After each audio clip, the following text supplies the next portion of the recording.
Get some water and wash this filthy witness from your hand.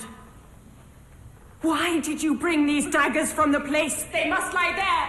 Go, carry them and smear the sleepy grooms with blood. I'll go no more. I am afraid to think what I have done.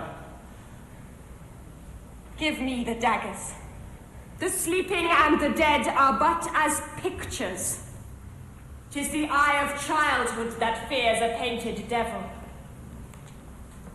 If he do bleed, I'll gild the faces of the grooms with all, for it must seem their guilt.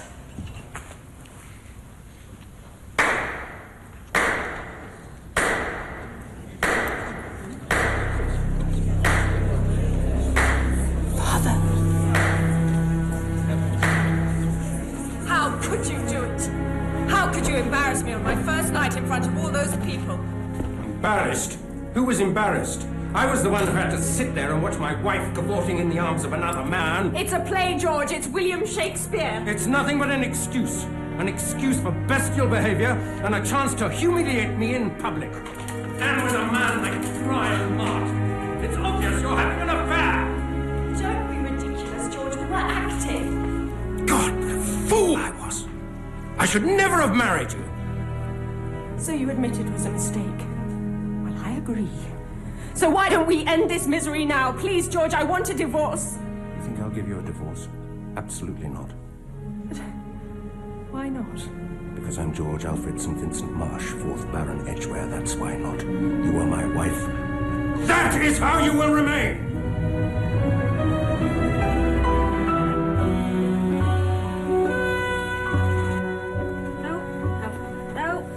Case is solved. 1928. Line A to N. Poisons. That should be with the others over there. 1929, 1930. Good morning, Mr. Poirot. Bonjour, Miss Lemon. The last of the cases, they have arrived? They're just bringing them in now, but in quite the wrong order. I'm afraid I'm going to have to overhaul the entire system. And the post has come. Well, let us see what we have.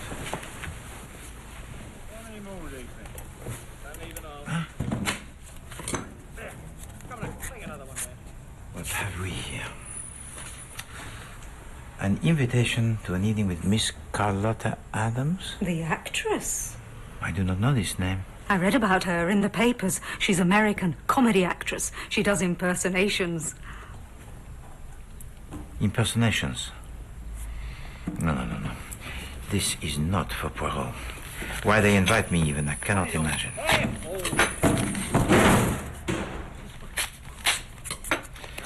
We have a telegram. Bon Dieu, it is from the good Captain Hastings. All the way from Argentina? No, Miss Lemon. This is sent from Paris. He writes that he is in transit from Buenos Aires to London. And the aeroplane, it arrives in just 1 hour from now. What about his wife? Well, of course she will be with him. Come, Miss Lemon. Meet. The aeroplane, it must already be here. Don't worry, Mr. Poirot. He won't have passed through customs yet. Excuse me. The flight from Paris, sir. Oui. It landed about 20 minutes ago. If you please, can you tell me if there was a passenger by the name of Captain Arthur Hastings? 1 moment, sir. Mr. Poirot, there he is now. Hastings! Poirot, my dear chap. Ah, mon cher Hastings. It was beyond all my expectations to see you again so soon. Welcome home, Captain Hastings. Miss Lemon. All these baggages? Well, they're all mine. Will you intend, therefore, to remain here for some time? Well, yes. And Madame Hastings?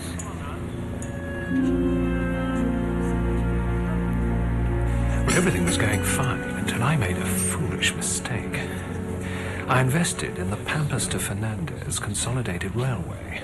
Well, they weren't consolidated. They didn't have a railway. And there's a huge mountain range between the two places. I lost just about everything. Poor Bella stayed behind to sell the ranch. I've come over here to find somewhere for us to live. Not that she said a word against me. She's such a wonderful person. We're still as much in love as the day we met. When, if I remember correctly, you thought her to be guilty of murder, n'est-ce pas? Yes, well, since then I think I've learned what makes women tick. Ah, yes. The ticking of the women. It has always been a mystery to Poirot. Where will you stay while you're in London, Captain Hastings? Well, I'm booked into the Palace. Oh, the Piccadilly Palace Hotel. I'll start looking for a flat as soon as possible, if I can afford London prices. Poor Captain Hastings. You need taking out of yourself. I know. Why don't you take him to that show? Show? Carlotta Adams is on tonight and everyone says she's most amusing. I'm sure you'll both enjoy it. No, Miss Lemon, I'm sure it would be of no interest at all.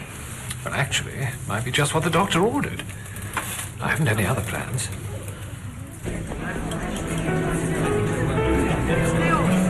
Leave me alone, Brian. Just leave me alone. You invited me, do you remember? I thought we could still be friends. Your husband was right, you know. You are completely heartless. That's not fair. Jane, if we are going to be seen together in public, we may as well at least put on an act.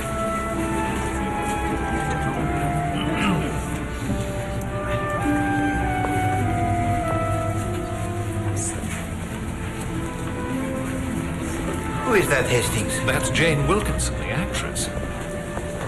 What a beautiful woman, Poirot. Yes, indeed. But also I am thinking the unhappy one. Pour me a gin and tonic, Godfrey, and make it a large one. I've been in America, you know. I haven't had a drink in 14 years.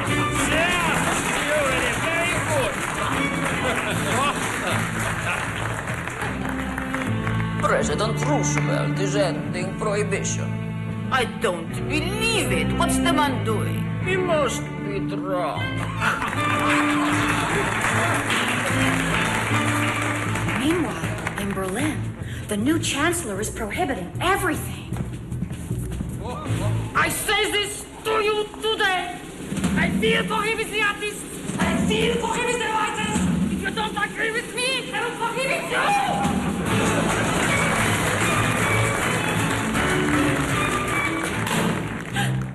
Good grief! Someone has shot Herr Hitler. So, who do we call in?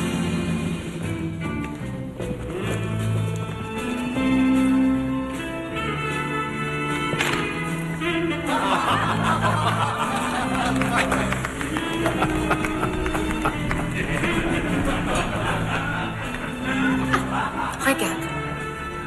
There is a dead body on the floor. I will now have to use my little dressers. But why has Monsieur Hitler been assassinated? Was it perhaps his politics? No. I think it was instead because of his ridiculous moustache.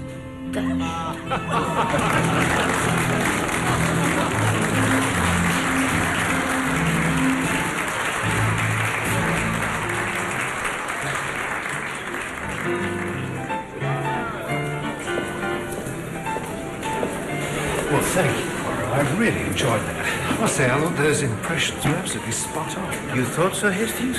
For me, there was something of an exaggeration. Mr. Poirot, Madame?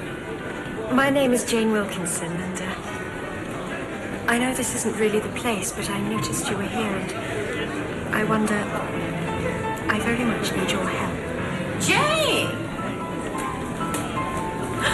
Hey, and the real Hercule Poirot. I didn't know you two were friends. Carlotta. Mademoiselle? I'm really glad you came to show, Mr. Poirot. It's just great for the publicity. Why don't you come over for a drink? Well, I would be content to join you, mademoiselle. Great!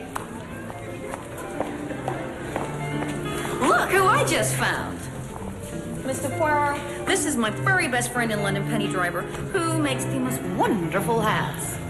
How do you do, Mr. Poirot? Mademoiselle? You must know Brian Martin.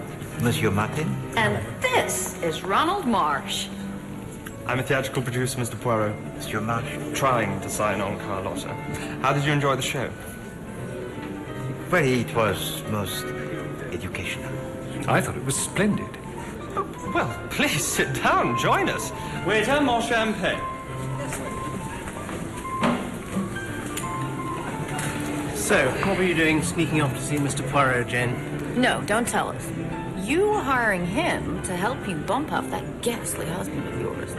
Don't be absurd, Carlotta. Why not? Mr. Poirot solved lots of crimes. Committing one would be a cinch.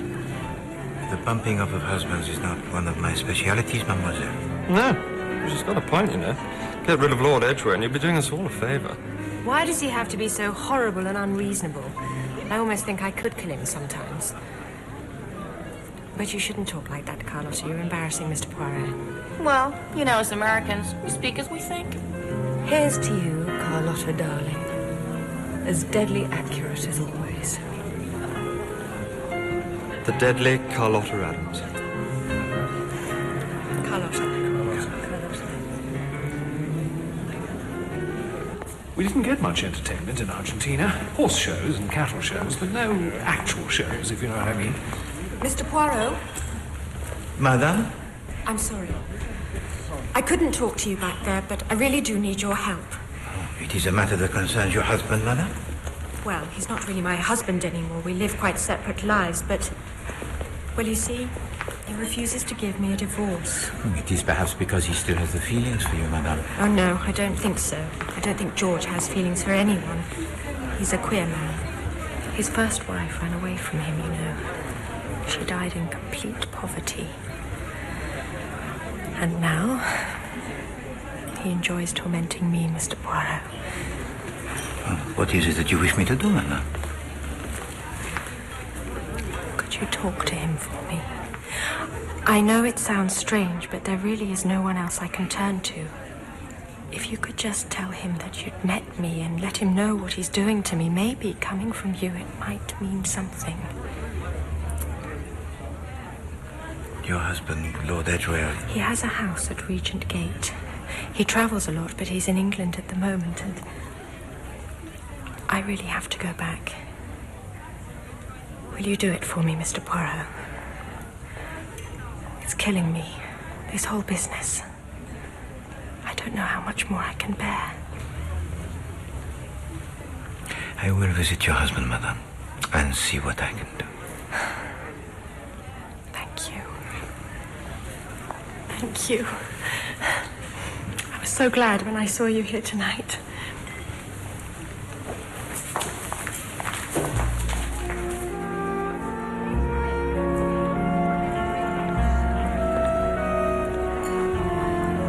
Tell me, Hastings, what is your opinion of this Jane Wilkinson? Very attractive. Yes, indeed. But it is the psychology that is of interest to Poirot.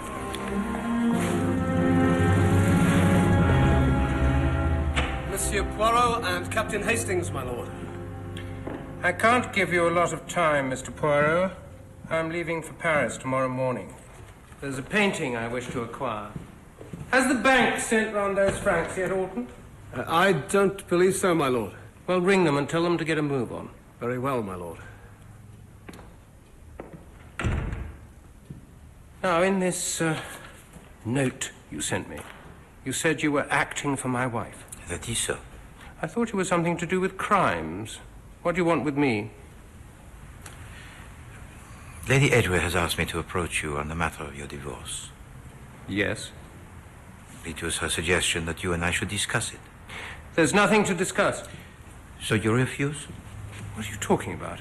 I agreed to the divorce a month ago. Why are you wasting my time? But I do not understand. It's very simple. When I last saw her, it's true I objected to the divorce. But then, thinking it over, I changed my mind. So why haven't you told her? I have told her. I wrote her a letter. I told her I'd decided she could start proceedings after all, and as far as I was concerned, the sooner the better. It is very curious. I do not understand this at all. Is this about money? Because if it is, you can tell her from me she's not getting any. Now, if you don't mind... One further question, if you please, Lord Edgware. This letter that you wrote, to where was it sent? to the stage door of the Regency Theatre. At the time, I had no other address. And you posted it yourself?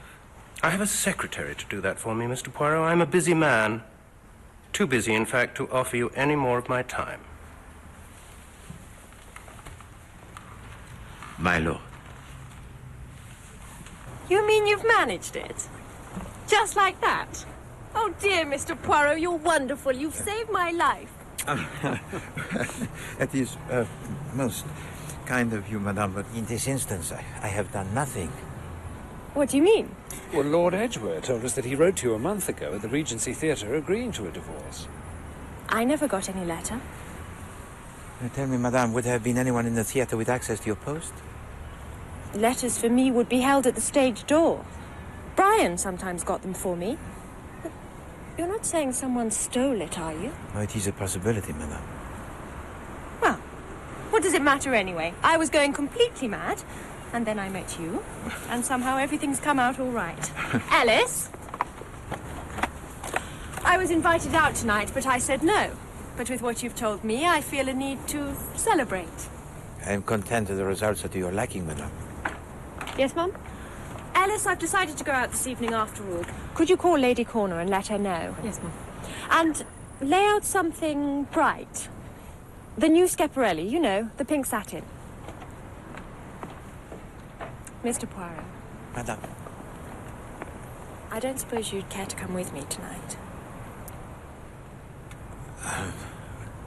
Alas, madame, but for me, tonight it is not possible. Another time, perhaps. Oui. I am at your service, madame.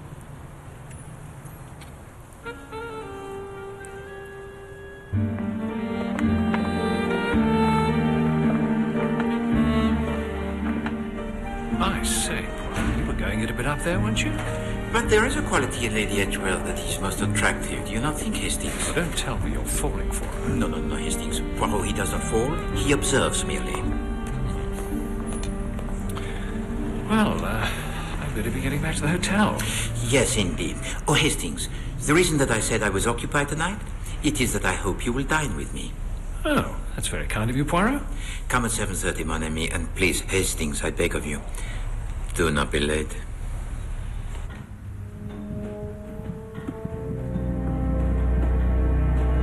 Where are you going? Dressed up like a dog's dinner. Going to the opera.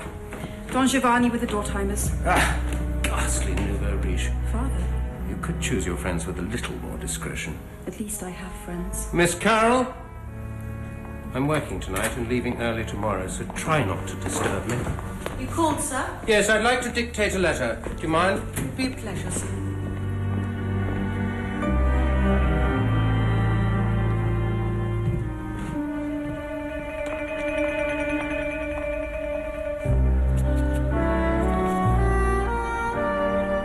So, how do I look?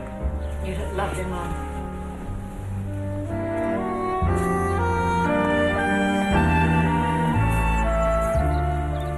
What a lovely evening. I can't believe everything's going my way.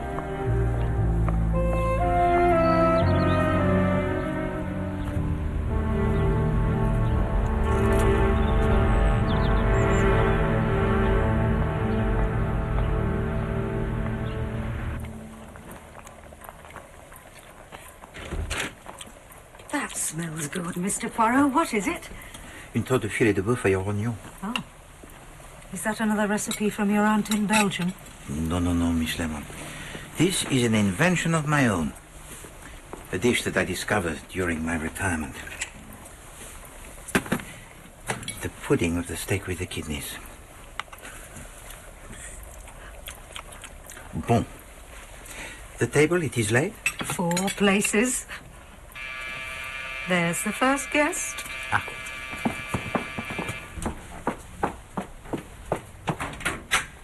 Chief Inspector. Very nice to see you again, Miss Lemon. Come in. Something smells good. Poirot cooking. Steak and kidney pudding. Ah. And this is just what you'll need.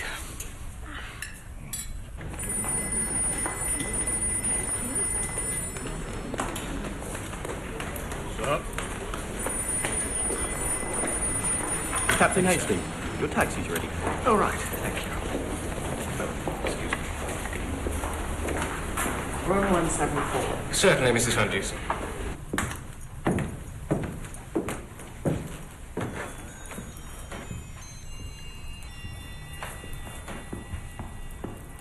Thank you, Thomas. That is excellent. Monty? My dear? The table. It's set for 13. Is it? Oh, yes. Well, that's Lady Edgware, isn't it? Is it? She cancelled, so I invited young Ross to join us. He accepted, now she says she's coming. So that makes 13. But it's bad luck, isn't it? I should say it's rather good luck. I've been wanting to meet her. She's very glamorous. Ah, our first guest, Helena.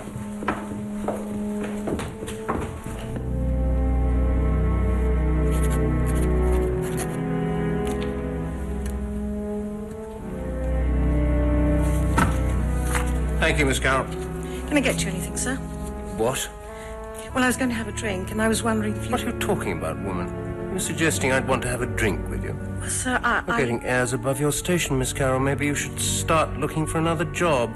Now get out.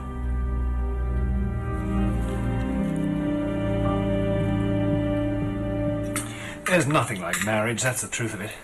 The day I met Bella, it was as if I'd found myself.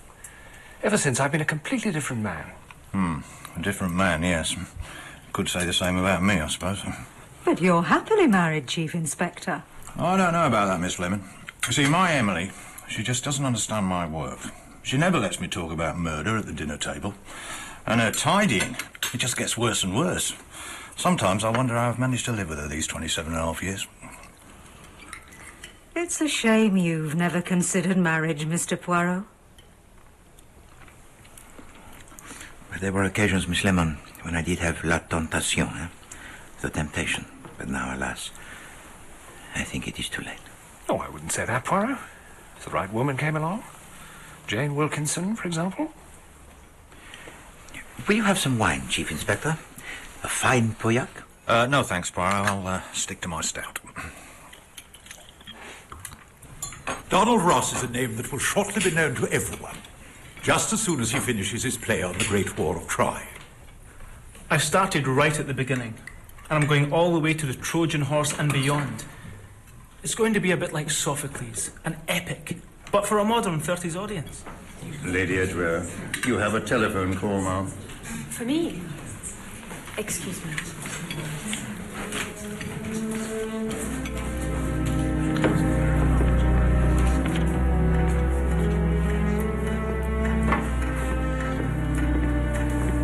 Hello?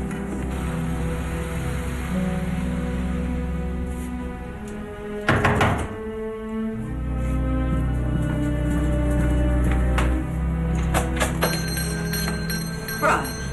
I have to see him.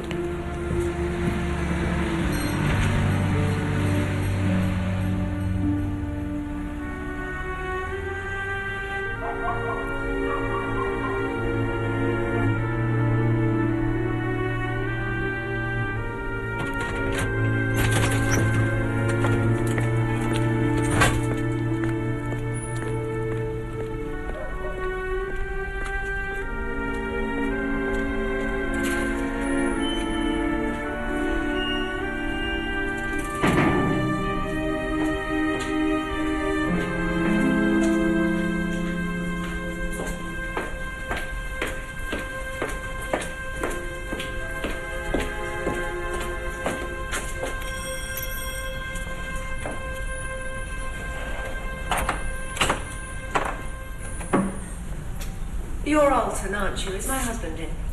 Yes, Mum.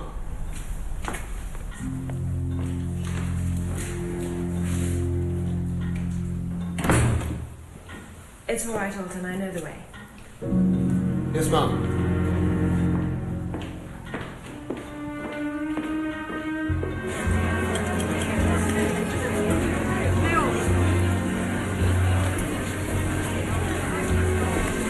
All-timers? Let's get in their seats. Well, let's go.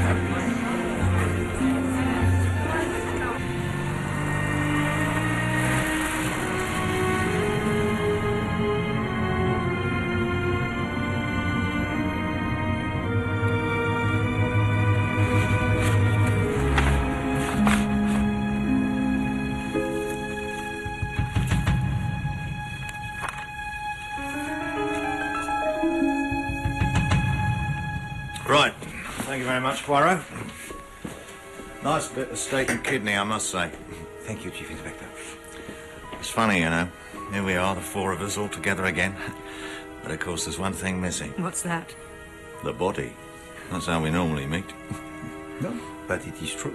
Oh, well, never mind, Poirot. As soon as word gets round your back, I'm sure one will turn up.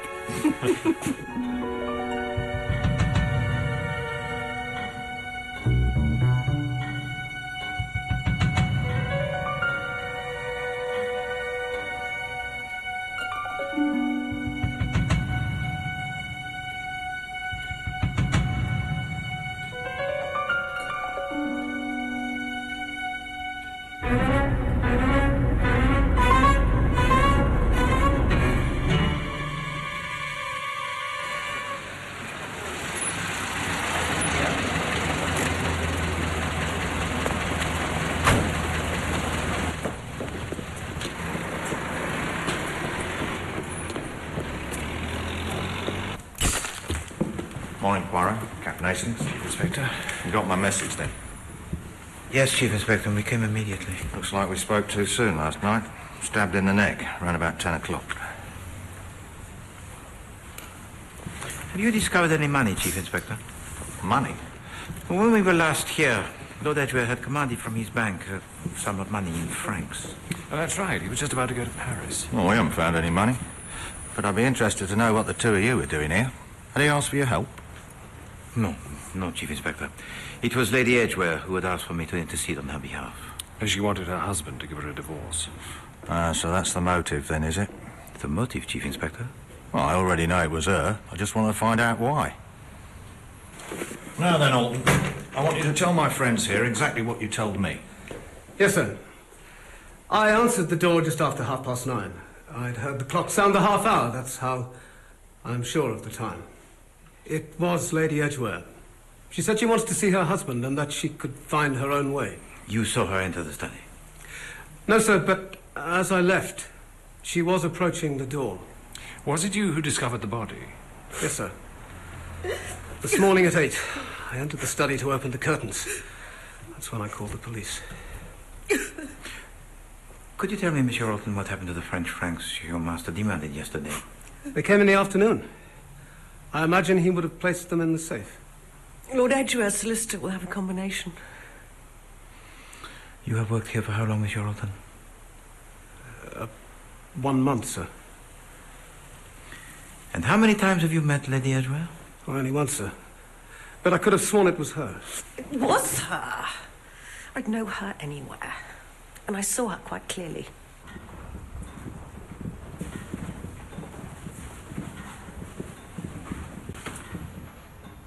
I had her speaking with Alton, and then she crossed the hall and went in through there.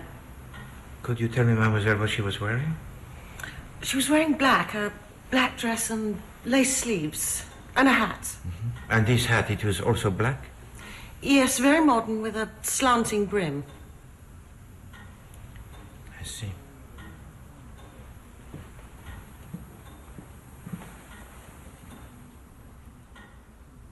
And after she went into the study? Sorry? You heard nothing, no sound of any kind? No, I told you I went to bed. Who else was in the house last night, Miss Carroll, apart from you and Alton? Only Geraldine, Lord Edgware's daughter. She's in her room now.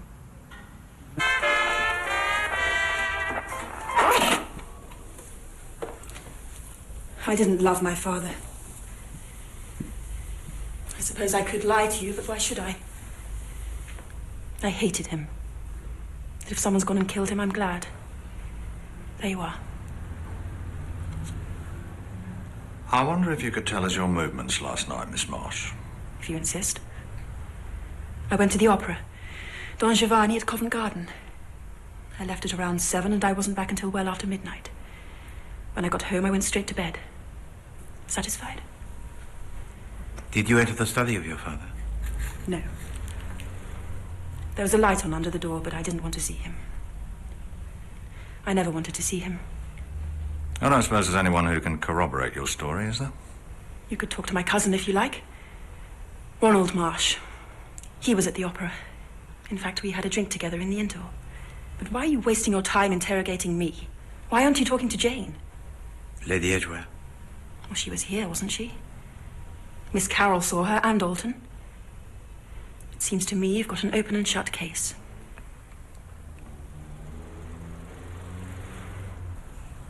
Murdered? Oui, madame. Well,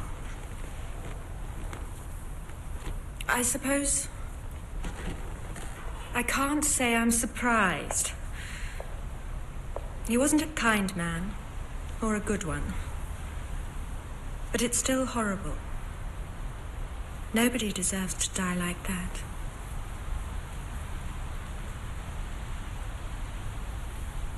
But why are you here? Mr. Poirot, you can't think... Can you tell us your movements last night, Lady Edgware? I told you, I changed my mind. I was going to stay in, but in the end I went to that dinner in Holborn. To the house of Sir Montague Connor? Yes. There were at least a dozen people there, you can ask him. And there was a young writer, Donald Ross.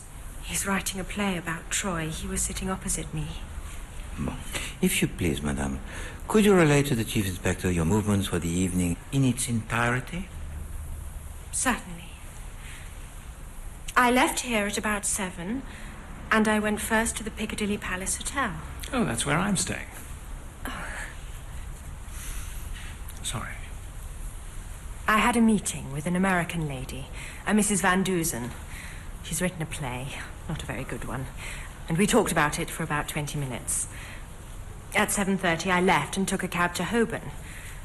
I was at dinner with the Corners until after midnight, and then I came straight home. Did you leave the table at any time? Yes, once. I received a telephone call at about 9:30. Who was that from? That was the funny thing. A voice said, "Is that Lady Edgware?" And when I said it was, they laughed and rang off. I thought it must be some sort of a hoax. And this voice, madame, it was of a man or a woman? A woman, I think. So you're telling me that apart from that one time, you never left the room? That's right. Chief Inspector, I was the last person to want my husband dead. Not after what Mr. Poirot had told me. There was nothing to me anymore. Nothing. So, Chief Inspector, now it all begins to make sense. Not to me, it doesn't. Oh, yes. Yesterday evening, Lady Edgware had intended to remain on her own in her apartment. She had already announced that she would not be attending the dinner at Holborn. So, in other words, everyone knew she had no alibi. Oui, c'est ça. But it was only at the last minute that she changed her mind, and so disrupted the plans of the true killer. Wait a minute. Are you suggesting that someone went round to Regent Gate pretending to be Lady Edgware? It was, I believe, an attempt most deliberate to incriminate her, yes. So it's lucky she went to that dinner after all. Well, let's just be sure she did first. Oh, yes. She was certainly at our little dinner party. She was quite the life and soul of the evening, Monsieur Poirot. She'd had some good news. Something to do with her divorce. I think it was the fact that her husband had agreed to one. You were present also, Monsieur Ross? Yes, I was sitting opposite her. Did she talk much about herself, Mr. Ross? Well, to be honest, I was the one who did most of the talking. Yes, but she was very cheerful. And with good reason. With the divorce agreed, I imagine she was looking forward to stepping out with... I think you know who. No, monsieur, I do not know who. The Duke of Merton. He's one of the richest men in England. He has properties all over London. My wife would dearly love to have him to dinner. And they have known each other for some time, Lady Edgware and the Duke? No, I believe they met only recently. It must have been love at first sight. Is it true that Lady Edgware took a telephone call while she was here? Yes, now when was it? About 9:30. But she was only out of the room for a couple of minutes. I'm sure it wasn't any longer than that. She was the first to leave the table. I'm sorry, Lady Corner. I mentioned it to my husband just before the guests arrived. There were 13 of us to dinner. And you know the old superstition. Yes, the first person to leave the table. Nobody believes that. We had 13 to dinner, and she was the first to get up. It means she's going to die.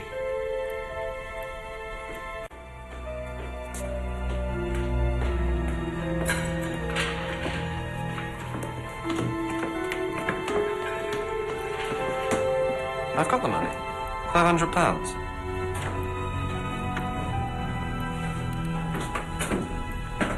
It's all here waiting for you. If you don't believe me, you only have to come round. Ronald. Jimmy, my dear. So, how does it feel? What? To be the new Lord Edgware? No more creditors for a start. It's splendid. Have you spoken to the police yet? Yes. They were at the house this morning. A chief inspector and this weird little French detective. Oh, that'll be Hercule Poirot. So he's on the case? Did you tell him where you were last night? Yes, I said I was at the opera. That's right. Anyway, they weren't interested in me. It's Jane they want to see.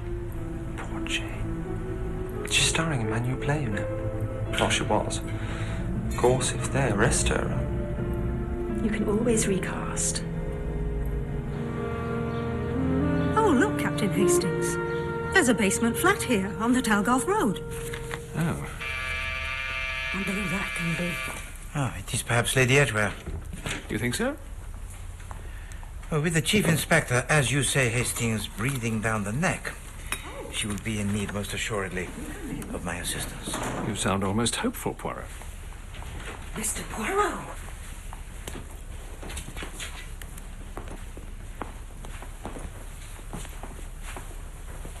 Monsieur Martin. I hope you don't mind my coming to see you, Mr. Poirot, but I was wondering, there's something I was hoping you'd take on for me. If you please to sit, monsieur.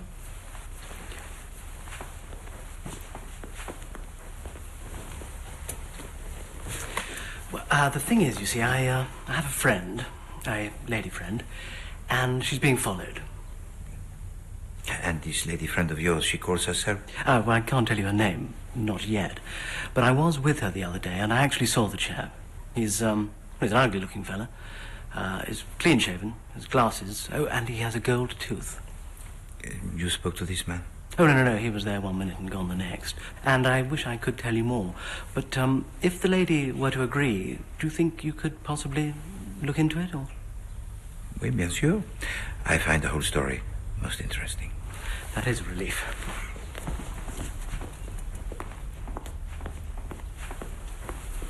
You know, I was very pleased to run into you the other night, Mr. Poirot. Do you remember, with Jane Wilkinson?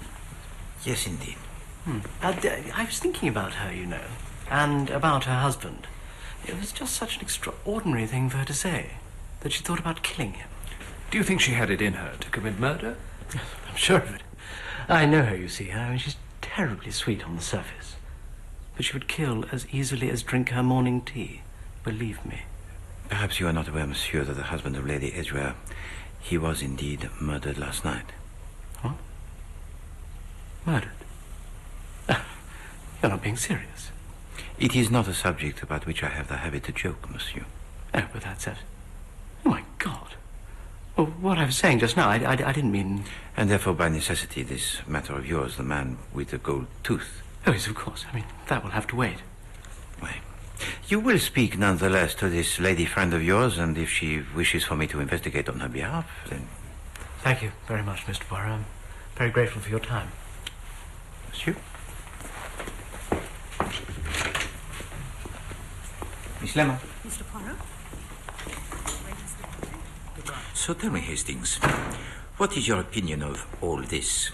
Well, it seems strange that he comes to you for advice, and yet tells you so very little. The same thought also had occurred to me.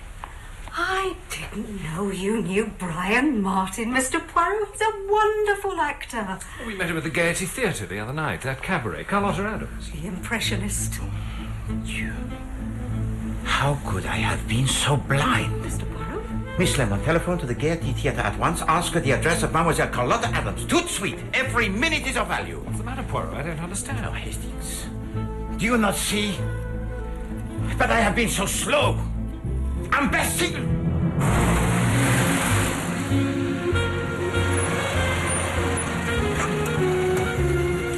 How much time? Vite, mon ami.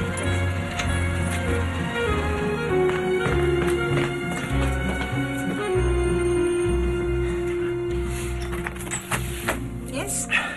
Mademoiselle, you are the maidservant of Miss Carlotta Adams? Yes. We must speak most urgently to your mistress. She's still in bed. She always gets up late when there's a performance. So, you have spoken with her today? Oh, no, she's asleep. Quick, mademoiselle. We must see her.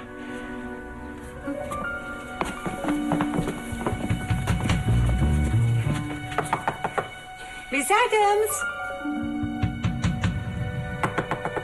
Miss Adams! It's locked. You must call at once for the police, mademoiselle. Hastings.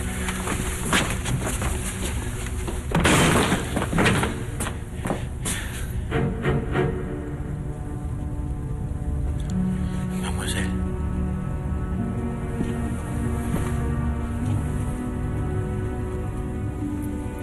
We're too late.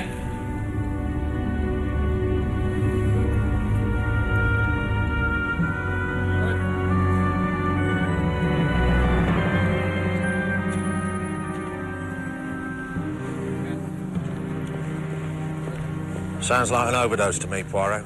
Veronal or something of the sort. Oh, the sleeping draught. Of course, it could have been accidental. No, I think not. So you're saying that Carlotta Adams went to Regent Gate disguised as Lady Edgware? And then had to be silenced to make sure that the identity of her employer remained secret. So the idea was to frame Lady Edgware from the very start? Yes, Chief Inspector. To ensure that she was hanged for a murder she did not commit. I don't see it, Poirot. Then let me show you.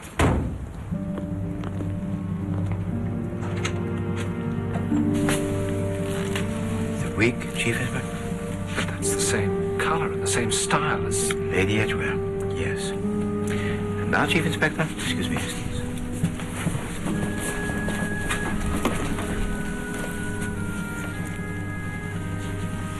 The shoes designed to increase the height. The makeup of a theatrical variety. And these. Pince-nez. With the lenses very strong. But these were not part of the disguise. Yes, if there was a disguise. She was a performer, Poirot. All this could be part of her act. And this.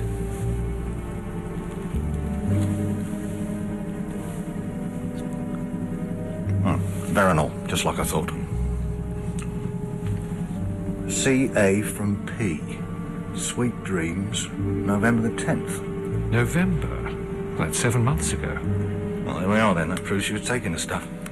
Perhaps. And yet. Let's talk to the maid. If you please, Mademoiselle Alice, can you relate to us the movements of your mistress yesterday evening?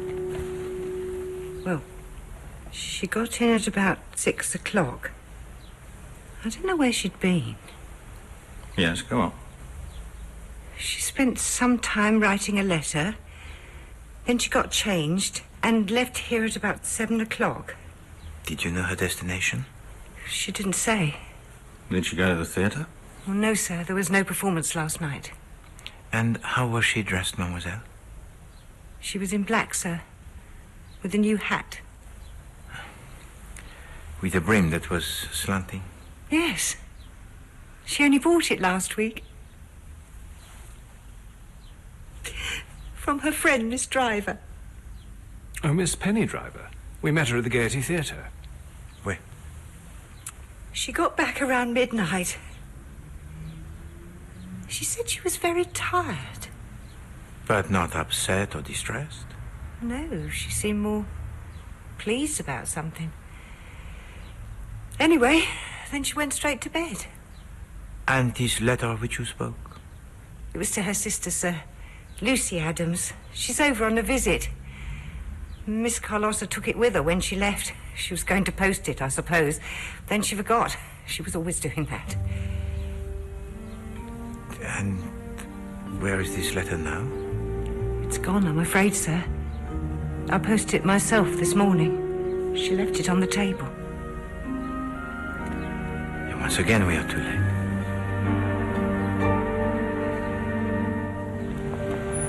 Do you really think that somebody paid Carlotta to imitate me? To go to the house dressed like me? That is how it would appear, madame. But she didn't kill my husband. No. It was enough that she was seen there. No, somebody believed that you had the motive to be rid of Lord Edgware. They believed also that you would be at home on your own. With no alibi. They wanted to see me hang. Madame. Which is why I must ask you, who is it you think who would wish you ill? You're asking who would want to see me dead. It's horrible to think there could be anyone. Do I really have to name names, Mr. Poirot? If I am to protect you, oui. Well, I suppose Geraldine never liked me. After all, her father left her mother to marry me, and you know her mother later died. It hasn't been easy for her. Tell me, what of Monsieur Brian Martin? Why do you mention him? We were lovers, Mr. Poirot, for a short while after I knew my marriage had fallen apart. I was so unhappy and I turned to him. And then you met someone else? That's always been my trouble. I fall in love too easily.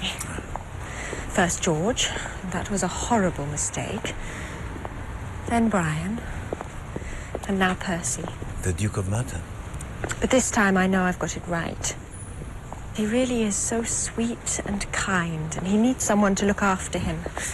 He and I plan to marry as soon as we can, and you'll be invited. Ah, the grand wedding. At Westminster, yes. That's what he's always wanted. I just fear all of this business will frighten him off. He so hates scandal. Mr. Poirot, will you talk to him? Will you tell him that everything's going to be all right? Once again, you make of Poirot the ambassador? He's coming to my apartment later. You could meet him there. Wait. I knew I could trust you the moment I met you. You really are my guardian angel. I should be afraid, but I'm not. Not while you're here. Do not be anxious, madame. All will be arranged. You have my word.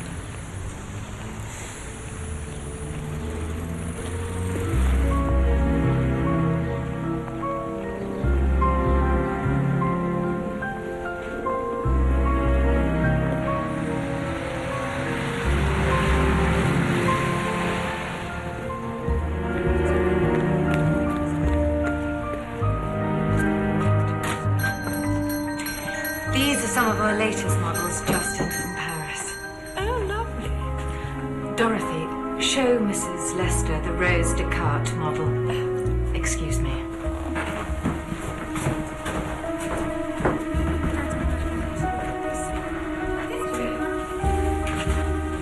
What are you doing here? It's not working out the way we thought it would. What do you mean? I've just seen Jane.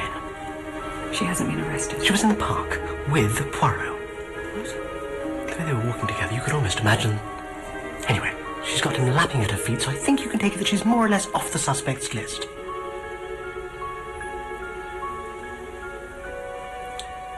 It's all right, Brian. It's early days. She's going to get what she deserves, and she's not going to hurt us again.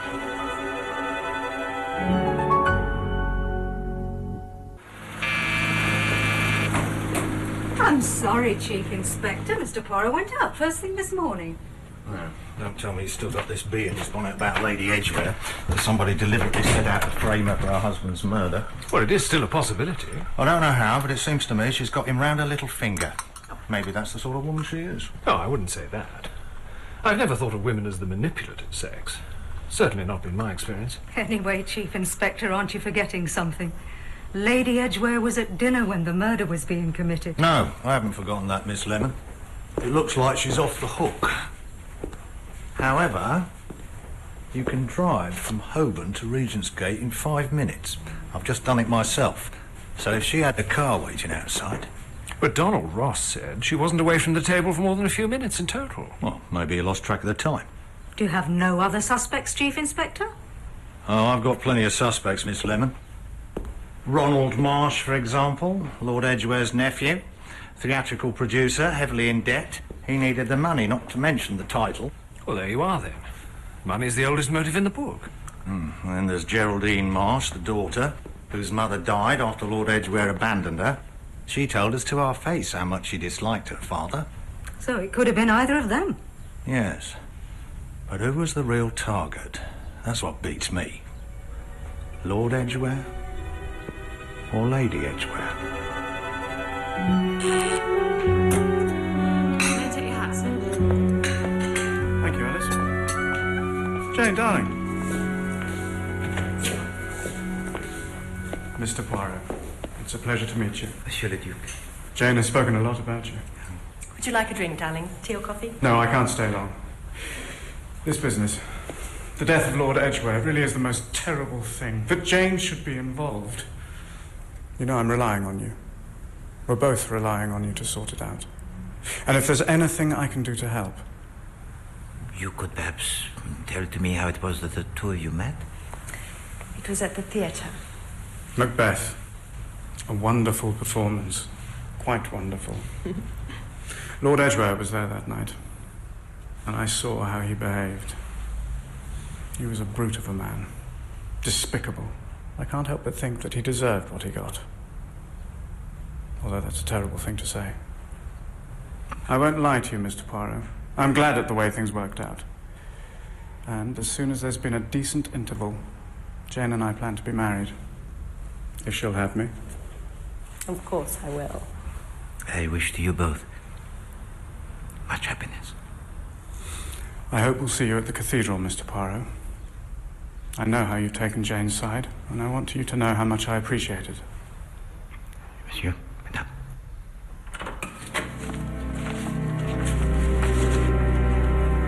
Alton, what are you doing?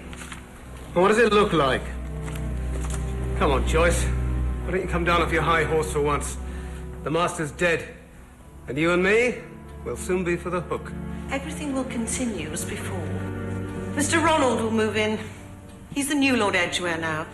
And will you fancy him as much as you did the old one? I will not listen to this. Have they arrested her yet, Lady Edgware? Apparently the police don't believe it was her. What? They think there might have been quite a different motive for the murder. Oh, hell.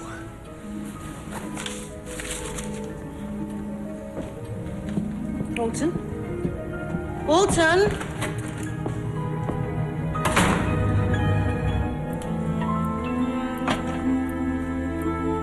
Has he said anything? No, Captain Hastings. I think you'd better go and talk to him. I've never seen him like this.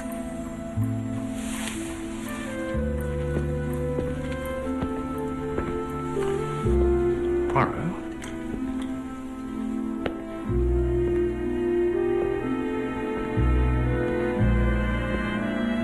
Are you all right? Oui. Ça va, ça va. She really has rather got to you, hasn't she? You reach a certain age, you think romance has passed you by, and when it does finally hit you, it really bowls you over. What is it of which you speak? Or Jane Wilkinson. Hastings. I think of the murder of Lord Edgware and the questions to which I remain no answers. I think of the letter written by Carlotta Adams to her sister and the pince nez that were discovered in her handbag, but absolutely not do I think of Jane Wilkinson. Very well, if you say so. Mr. Poirot! That was Chief Inspector Japp. There's been a development. Mr. Trubshaw, the solicitor, unlocked it this morning. No one else had the combination. I felt I should call you straight away. And the French francs, they are nowhere to be found. How many francs are we talking about, Miss Carroll? Well, a considerable amount. Lord Edgware was about to leave for Paris. He told the butler Alton to call the bank. And where is Alton? Well, that's why I called you, Chief Inspector. He seemed very agitated yesterday when I told him that you hadn't yet made an arrest. And this morning he's failed to appear for work. I've been to his room and it's empty. He's gone.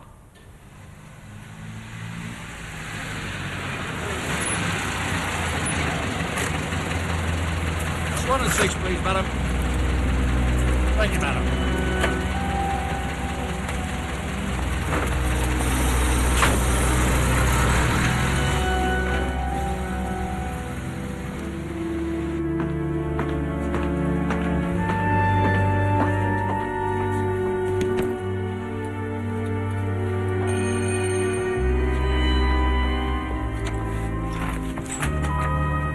Yes? I'm here to see Carlotta. I'm sorry. Oh, she's expecting me. I'm Lucy Adams. I'm her sister. Haven't you heard? What?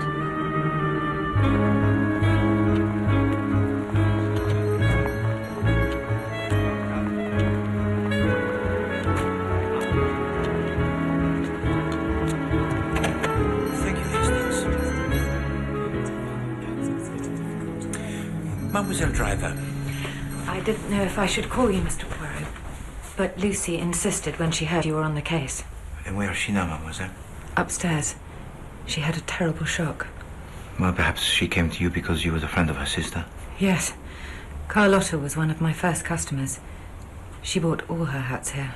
But I understand that you sold to her a hat with a brim that is slanting, or similar to this one. Yes, she bought one very like it last week.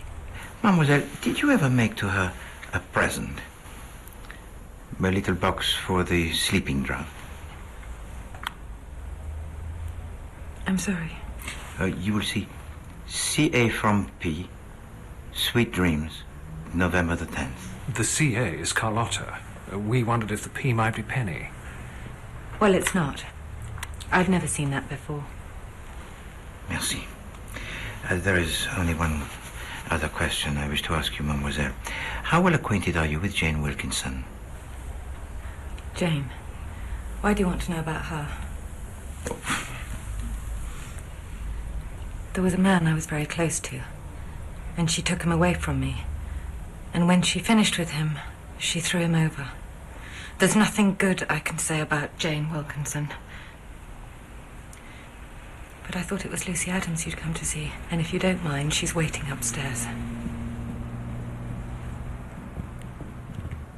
It couldn't have been an overdose. Carlotta never took drugs. She hated them.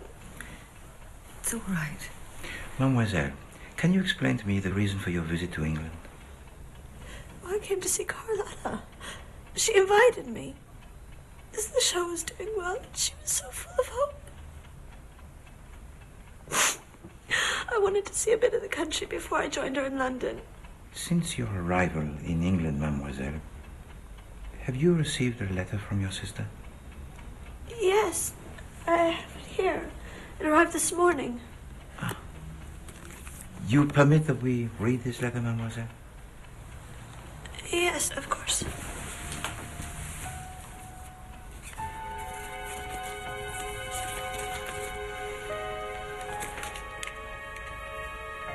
Dear little sister, I'm sorry this is so scrappy, but things have been rather busy. The show is a success, notice is splendid, box office good. The whole of the first page is about the show. Oh yes, it continues here. I met Ronald Marsh the other night. He's a theatre producer, and he tried to persuade me to come in on one of his new shows. I don't know, though. He drinks quite heavily and has no money of his own, although it turns out he's the nephew of Lord Edgware, who sounds no beauty, I can tell you. Anyway, Ronald loved my review, and he asked me if I'd be interested in earning some money for a practical joke that would prove just how good I was. I laughed and said, how much? Lucy, darling, the answer fairly took my breath away. $2,000. After that, we laid our heads together and got down to details. I'll tell you how it went when you arrive in London. I can't wait to see you, little sister mine, yours... Carlotta. I don't understand. Why would Ronald Marsh pay Carlotta that sort of money? And where would he get it from? I mean, everyone knew he was virtually broke. That is indeed the question. Mademoiselle, you will allow us to guard this letter for a little while? Yes. If it will help, Mr. Poirot. Merci. Courage, mademoiselle. I will return this letter to you, and with it the truth concerning the death of your sister. You have the word of Poirot. Thank you.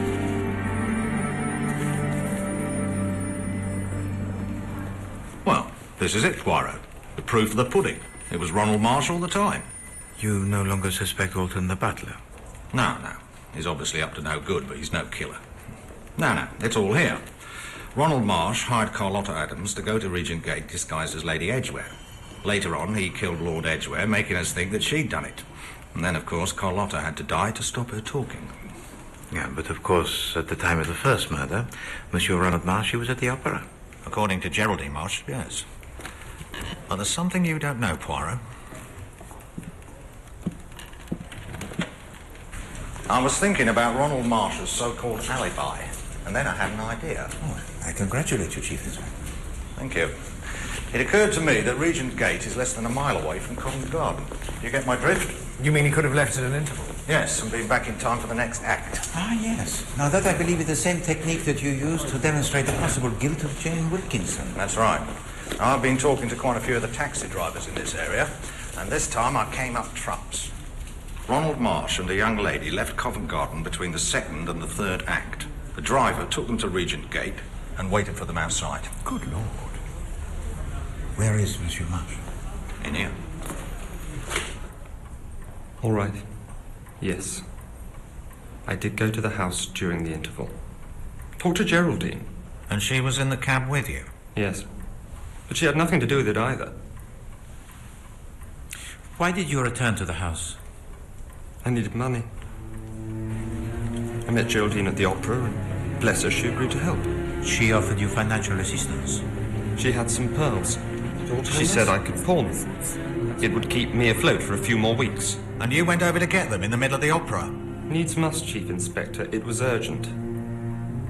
She had a key, let herself in. I waited outside. I don't suppose you saw anything while you were waiting outside? No. Actually, there was something. Wait. Just as we got there, I thought I saw Brian come out. Brian Martin? It was dark, but it certainly looked like him. You can ask Geraldine. She saw him too. That was Brian. Monsieur Marsh, when you and I first met, it was in the presence of Carlotta Adams, the performer. You said you were hoping to engage her in the theatre. Yes? Subsequently, you paid to her the sum of $2,000. What? What are you talking about? Are you denying it? Of course I am. Where would I have got money like that? And why should I pay her anything? Mr. Marsh, we have it on record from Miss Adams herself that you paid her that sum. Well, if that's what she said, then she was lying. I never paid her a bean. Now, if you don't mind, I should like to go home. He's going nowhere. Chief Inspector? Not till I've spoken to Geraldine Marsh. Sir? Yes? It's Alton, the missing butler. He's been reported buying a ticket for Buenos Aires, would you believe? Flight leaving today. That's the flight I took. The first leg leaves for Paris at 4 o'clock. We've just got time to intercept him. Come on.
Give yourself up, Alton. You don't stand a chance.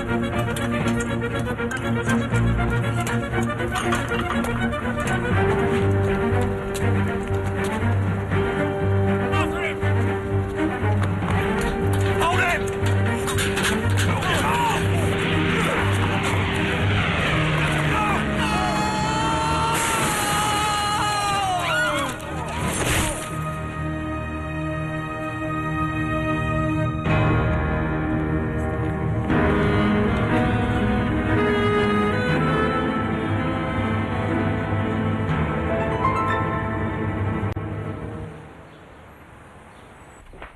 Bonjour, Hastings. Good morning, Poirot.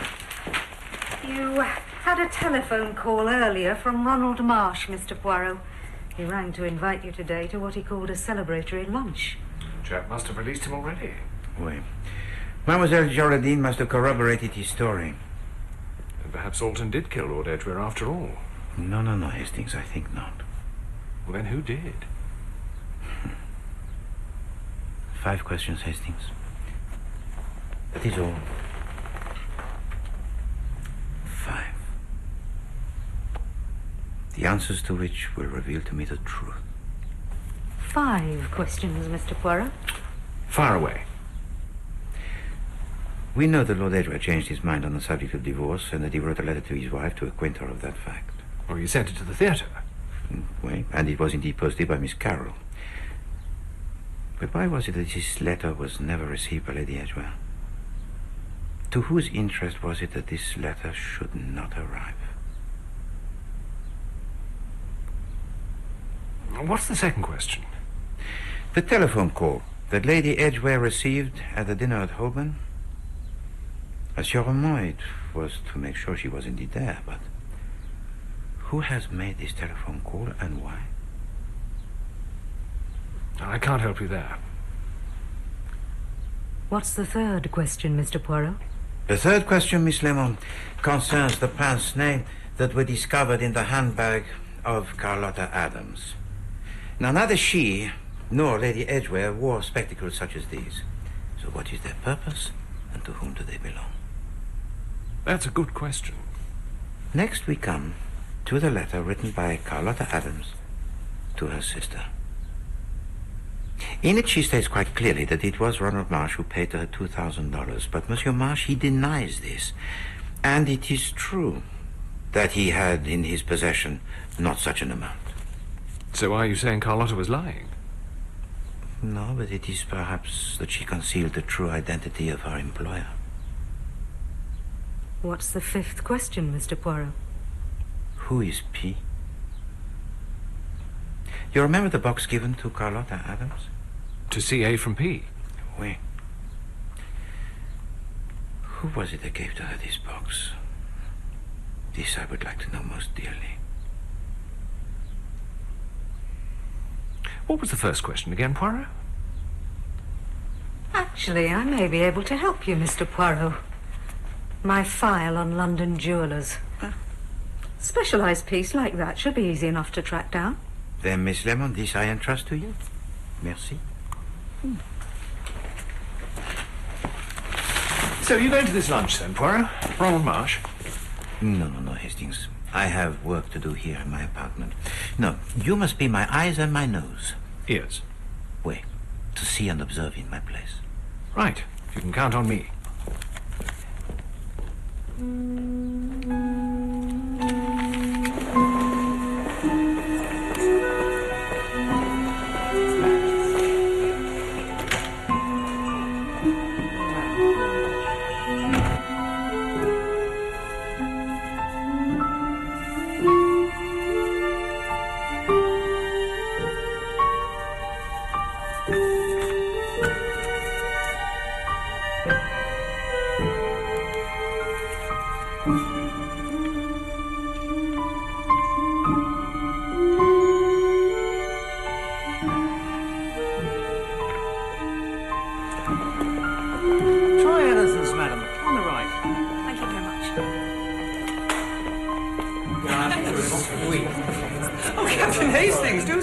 Thank you.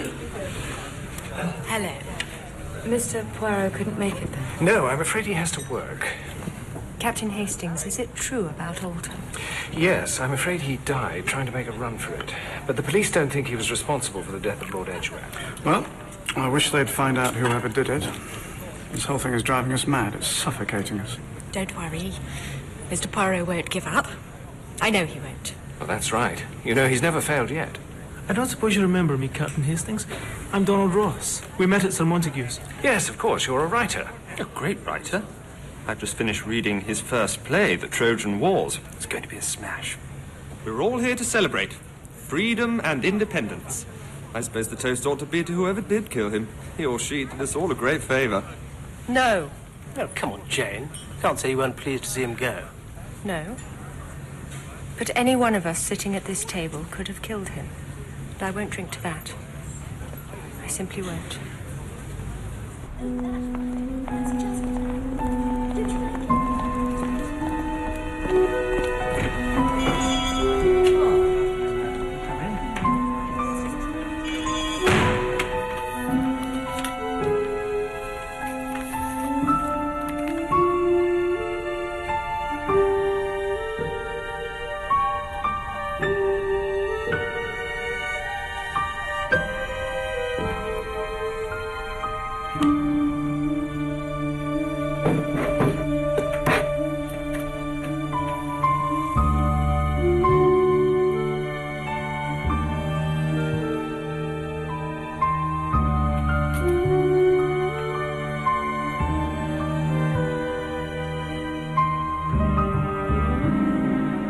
Yes, this is definitely my work. I recognise the inscription. It was commissioned only a few weeks ago. Only a few weeks ago? But it's meant to be a souvenir of something that happened in November. That's 7 months. Yes, I wondered about that too. Can you tell me who ordered it? Yes, it was a lady. Give me a moment. Ah, here. A Mrs. Van Dusen. Van Dusen? Yes, elderly lady, if I remember rightly. Dressed in black. With a fur cape. Grey hair, I think. Oh, yes. And she was wearing pince-nez. Don't get me wrong. I enjoy private lives as much as anyone. But no coward is simply a passing fashion. Light-hearted and instantly forgettable. So where do your passions lie, Mr. Ross? Well, at the moment I have to say I am fascinated by the judgment of Paris.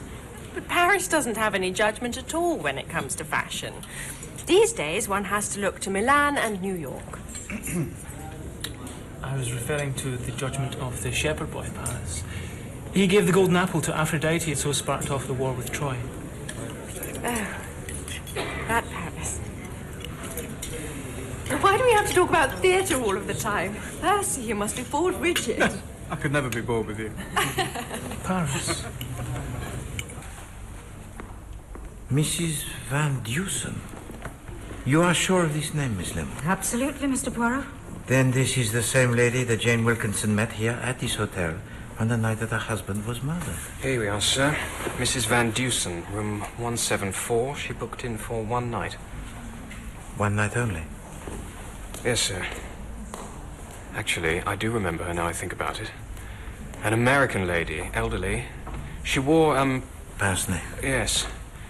I wouldn't remember her. Only the maid said the bed wasn't slept in, which seemed odd at the time. Oh, Poirot. Oh, Hastings. How went the lunch? Oh, it went on pretty well. They were all there. Brian Martin, Penny Driver, Jane Wilkinson, and even the Duke of Merton. Oh, and that writer chap, Donald Ross, was there. He asked you to telephone him. Come on. Yes, he seemed puzzled by something. Gave me his card. When was this, Hastings? Half an hour ago. And he asked me to telephone him in front of all those people? Yes. They have a telephone at the desk, Mr. Poirot. May I use your telephone, please? Of course, sir. Merci.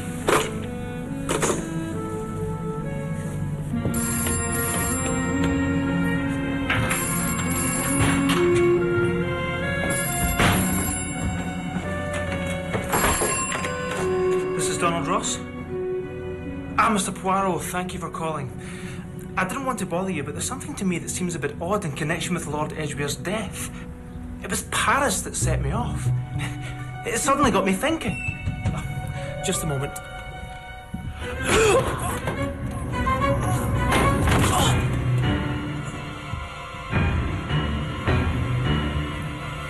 Stabbed in the neck, same as Lord Edgware.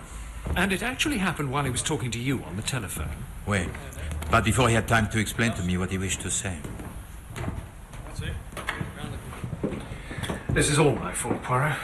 If only I'd stayed with him. Not at all, Hastings. The fate of Monsieur Donald Ross, it was settled at the moment that he spoke my name. Someone at that lunch must have overheard him, followed him back here, and then... Yes, but which one of them was it? And why? I mean, this chap was just a writer, a nobody. How would he know anything about anything? He managed to mention only the name of Paris. Paris? I think it must have triggered a memory which until then had remained hidden. Wasn't Lord Edgware going to Paris? Didn't he say he was going to buy a painting? Tell me, Hastings, at that luncheon, who was the first to leave? Brian Martin, and Penny Driver, then Jane Wilkinson and the Duke of Merton. No, wait a minute. It was actually the other way round. Sacre. Ah, Hastings. I have been so foolish, and yet it is so simple. The 5 questions? Yes.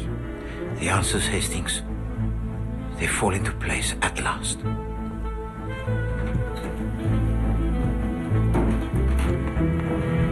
I'm afraid Lady Edgware isn't in, sir.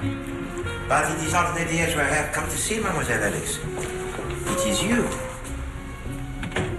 I have here a letter, and it would be of great interest to me to know if you recognize the writing. I'll just need to fetch my glasses. You will permit me, Mademoiselle?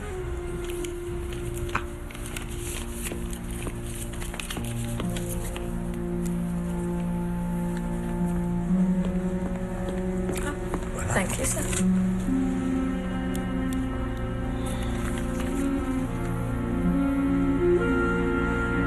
No, sir, I don't know this writing. What made you think I would? But, Mademoiselle, I knew that with certainty you would not.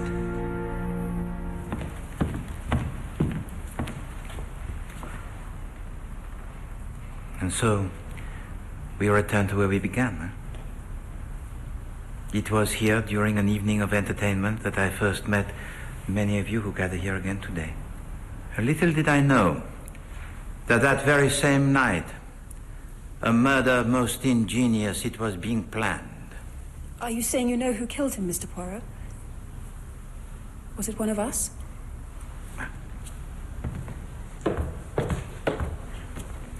Each person here had the reason to wish the death of Lord Edgware. For Monsieur Ronald Marsh, it was a question of money. For Mademoiselle Geraldine, it was a chance to be rid of a father that she loathed. The Duke of Merton also knew that the death of Lord Edgware would allow him to marry the lady that he loved. Well, I have no reason to kill him. Au contraire, Monsieur Martin. It is my belief that you had the greatest reason of all. You were in love with Jane Wilkinson, were you not? I don't really It see wasn't that. love. It was infatuation. Brian feels nothing for her now. And you believe that his feelings now are for you alone? We're in love, yes. We have been since the day we met. And yet Jane Wilkinson stole him from you. Ah, yes, mademoiselle. Even now you cannot speak her name without the anger. She is a woman you would be glad to see hanged. To murder Lord Edgware, and then to frame Jane Wilkinson for his death, that would be revenge indeed. No, I never thought of that. Yes, you did. Why else did you come to me with this cock and bull story about the man with the gold tooth? What? It wasn't true? Ah, Hastings, it was like something from the cinema. I saw that at once. But the real reason that you came to me, monsieur, that followed very soon.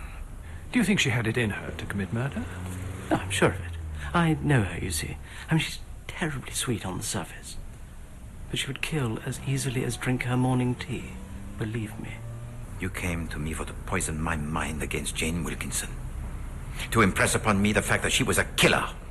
But you already knew that Lord Edgware, he was dead. And how did you know this, monsieur? Because you yourself had killed him the night before. No, you've got it wrong. Well, why must you lie to me? You were seen leaving the house. Wait. It was just before 10 o'clock that you were seen by Monsieur Ronald Marsh, who had returned from the opera with Mademoiselle Geraldine to retrieve a necklace of pearls. That was Brian. No, you got it wrong. It wasn't me. Oh, for God's sake! You deny that you lied to me? No. All right, all that stuff about the gold tooth. You're right about that. I was trying to incriminate her. What? You're heartless, Jane. She is as cold as ice. I loved you. And you threw me over without so much as a second thought. Yes. I wanted to see her hang. And in order to achieve that end, monsieur, you attempted to deceive Hercule Poirot. But I didn't kill him. I never went near the house that night. I heard the news the next day. And that's when I had the idea. I must have been mad. Yes, indeed. And for the attempt to deceive Hercule Poirot, you have now been punished. What, you mean you know it wasn't me? The person seen by Monsieur Ronald Marsh was, I think, the butler Alton, leaving with the French francs, and, well, there is a resemblance. What, he was hooking it with the money? Exactement, Chief Inspector. And I also believe that he discovered the body the night before and not the following morning, as he told to us. No, he took the opportunity to steal the money and was leaving the house in order to place it somewhere safe. He thought Lady Edgware would be arrested for the murder. Précisément, Hastings. And it was only when it was discovered that Lady Edgware, she had the alibi parfait, that he panicked. You mean he realized we'd be looking for another motive? Oui. The theft of the money. So you knew all along that it wasn't Brian, then? Oui, mademoiselle. But Monsieur Martin was not alone in his dislike for Lady Edgware. You, Miss Carroll, when I asked you the identity of the woman you saw entering the hallway of Regent Gate? It was her. I'd know her anywhere. And I saw her quite clearly. But you were standing high up on the landing, mademoiselle. It's all right, Alton. I know the way. The person who entered the house that night was wearing a hat with a brim that was slanting. From where you were standing, it would have been impossible to see the face. I saw her. No, mademoiselle. You saw, I think, what you wished to see, huh? The woman who had wronged the man you had well served. It's true. She never deserved him. And it would have been impossible for Jane Wilkinson to have committed the murder. Because, as we now know, Jane Wilkinson changed her mind and attended the dinner at Holborn. But from the beginning, I have been perplexed by 5 questions. 1. What happened to the letter written by Lord Edgware informing his wife that he had agreed to the divorce? 2. Who is this letter P on the little gold medicine box? 3. Who made the telephone call to Jane Wilkinson at the dinner at Holborn? 4. How did a pair of pince-nez come to be discovered in the handbag of Carlotta Adams? And 5. Why did the letter of Carlotta Adams state quite clearly that it was Ronald Marsh who paid to her the sum of $2,000 when it was impossible he could have afforded that sum? Do you have the answers? Of course Mr. Poirot has the answers. That's why you're here. Merci beaucoup, Miss Lemon. So let us begin with the little gold medicine box. From the start, I felt that there was something strange. Because the inscription inside referred to a date 7 months before. But the jeweler told me the box was brand new. Oui, c'est ça. You see, I do not believe that there existed this P. That there was no meeting in November. We are in the world of the theater. And this little gold box, it was used merely as a prop. To make us think that Carlotta was taking Veronal. Oui. But now let us turn our attention to the pince-nez. They were also found in the handbag of Carlotta Adams. But they were left there, I believe, by accident. But who by? By the woman who collected the little gold medicine box from the jewelry shop. This was the same woman who took a room for the night at the Piccadilly Palace Hotel. It was an American woman by the name of Mrs. Van Dusen. Certainly, Mrs. Van Dusen. I met her.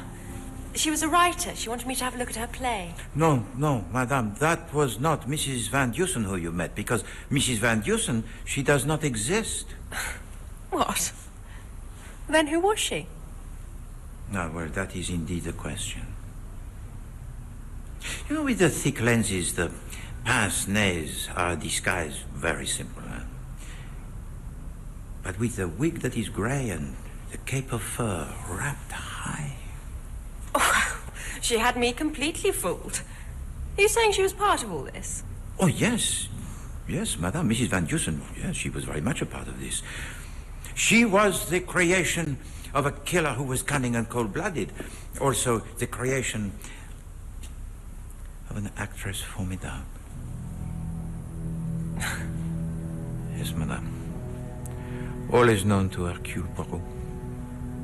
The entire plan by which you did indeed murder your husband. Wait a minute, what are you saying? So I was right. It was her after all. But Poirot, that's impossible. You said as much yourself.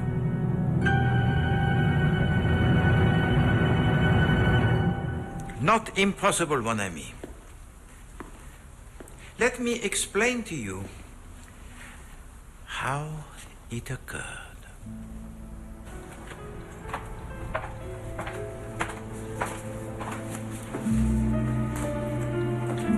Thank you, Alice. At 7 o'clock in the evening, Jane Wilkinson leaves her apartment for the Piccadilly Palace Hotel.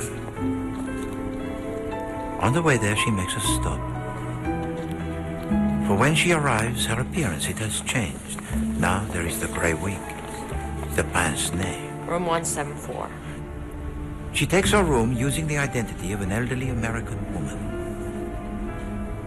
But the moment she is inside this room, she removes her disguise and awaits the arrival of a person she has arranged to meet there that very same night.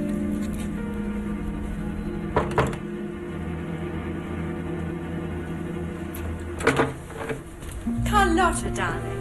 It's wonderful to see you. So, are you sure about all this? Are you really game? You bet I am. Tonight, I'm gonna prove to you just how good I really am. And now the moment for the second disguise. It has arrived. As arranged previously, the two women exchange their clothes. There, what do you think? It's amazing. You're me. For tonight, Carlotta Adams is about to play the great practical joke. This evening, she will become Lady Edgware. Could I have a taxi, please? Certainly, Lady Edgware. You know, all the time it had been so simple, huh? And yet still, I did not see. Until a chance remark was made by my good friend and colleague, Captain Hastings. It was actually the other way round. Those were your very words, n'est-ce pas, mon ami? Yes, but... And suddenly, all became clear. Just as soon as Always I had assumed that Carlotta Adams had been paid to act the role of Jane Wilkinson, while the real Jane Wilkinson attended a dinner at Holborn. But actually, it was the other way round. It was Carlotta who went to the dinner in Holborn. That's impossible. Someone would have recognized her. No, I do not think so, mademoiselle. There was the wig, the clothes, and Carlotta Adams was a performer most accomplished. The dining room was lit only by candlelight. And you must also remember that no one at the table had met the real Lady Edgware on more than one or two occasions. But it was still a risk most grave. It was essential that Lady Edgware should ascertain whether this deception had been a success. And it was for this reason that she made the telephone call to the dinner at Holborn. It's gone like a dream. Nobody suspects a thing. That's wonderful, darling. I knew you could do it. Bye.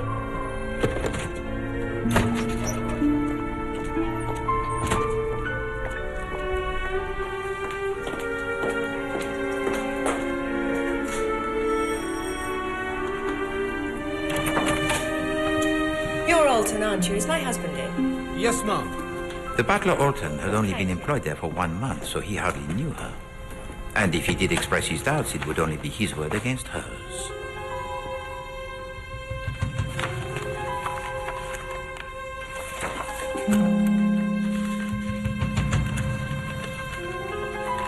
And so, having prepared her way, she strikes.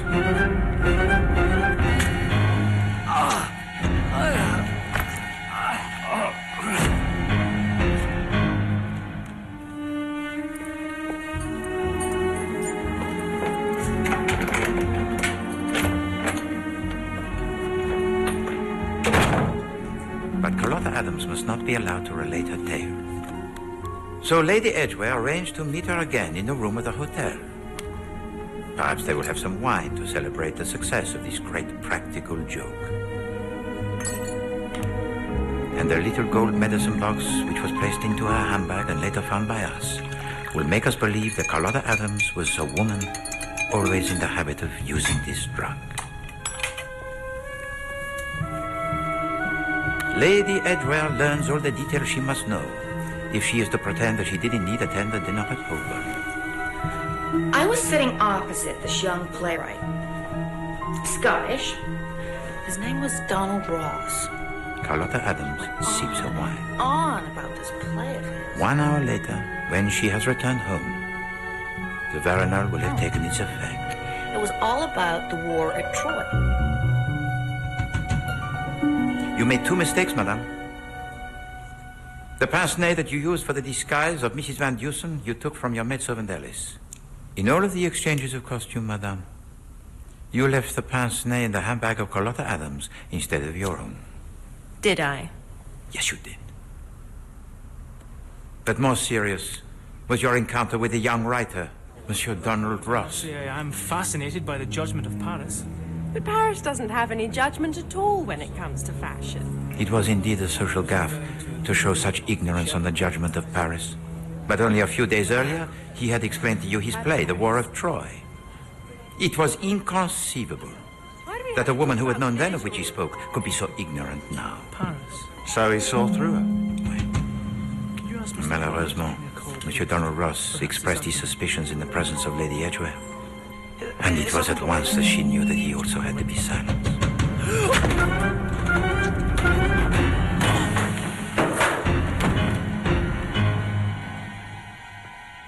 So, it was her all along. But wait a minute, Poirot. In that letter that Carlotta Adams wrote, she definitely said she'd been hired by a man. Yes. Oh, yes, that was most cunning, that. Carlotta Adams did indeed leave the house with a letter, but she had neglected to post it. And in the exchange of handbags, it was discovered by Lady Edgware, who decided to use it for her own ends.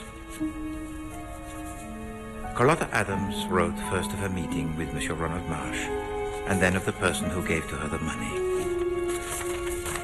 But what if there was between these 2 descriptions an entire page that was missing? A page removed by Lady Edgware. A page missing? How do you know that? Because as she was writing mon ami, there was left an indentation on the 3rd page. Here are some words you can see from the page before. But these very same words, they do not appear on these pages that remain. But the 3rd page begins with "he asked." She was writing about a man. Oui. But you will notice, Hastings, that on the top of this 3rd page, there is a little tear. Now, always I had assumed that this was made by accident, but in fact it was done on purpose. To change she into he. Oui. It was of Lady Edgware that Carlotta Adams was writing. And from Lady Edgware did she receive the money. Ah, madame. You are a woman most remarkable. Ah, parbleu! To pull over my eyes the cotton wool. The letter, the disguise. Et surtout, to send me to your husband, to turn me into a witness that you had no motive for murder. Ma foi! You made of me Hercule Poirot, your cat's paw! But it's true, Mr. Poirot. There was no motive if she was going to get a divorce. A divorce would have been of no use to her, Miss Lemon. Which is why she pretended never to have received a letter from her husband. Monsieur le Duc, you are of the religion Catholique, n'est-ce pas? Yes, I am. How did you know? Jane Wilkinson told me that you intended to get married at Westminster. And naturellement, I assumed that she meant the Abbey. But later, you invited me to the cathedral. Westminster Cathedral. Et voilà. It was then that I knew that you must be Catholic. And he couldn't marry a divorced woman? Oui. So that's why Lord Edgware had to die? My God, Jane, tell me it isn't true. I'm sorry, Percy.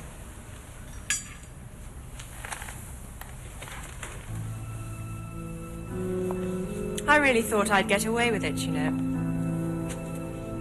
I thought I had you, the great detective, round my little finger. I've always had that, you know. A power over men. I wished only to protect you, madame.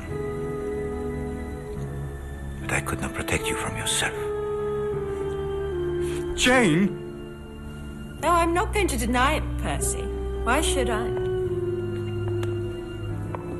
After all, I've actually enjoyed it. All of it. Even being caught. I mean, it does put me center stage. And who knows? Maybe they'll put me in Madame Tussauds.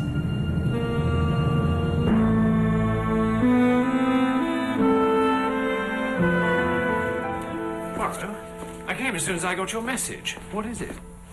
It is this, mon ami. It arrived for you today? Oh. Oh, it's a cheque made out to me for... Good Lord. From the Duke of Merton, I understand. Well, yes, but... After the arrest of Lady Edgware Hastings, the Duke, he made contact with me. For him, it was the lucky escape, huh? He felt he deserved, as he said, a reward most substantial. But shouldn't this be made out to you? Come, no, pardon tout, mon ami. It was you who provided the clue that was vital. The other way round? Précisément, Chief Inspector. And therefore it is to you, Hastings, that the reward rightfully belongs. I thought we ought to celebrate. It should be sufficient, mon ami, for you to purchase an apartment in London. Oh, I don't know, Mr. Poirot. I saw an interesting investment opportunity in the financial pages this morning. Oh, yes. The Northern England Railway Corporation. They're building a new line from Liverpool to Carlisle. Oh, yes, I read about that. They say you could double that cheque in a couple of weeks. Do you really think so? Absolument, mon ami. Of course, they will have to construct a bridge over 6 miles of water. Yes, and then they've got to get across the Cumbrian Mountains. Oh, the Scorful Pike's only 3,000 feet high. You know, I think I'll put this in the bank. Santé. Santé.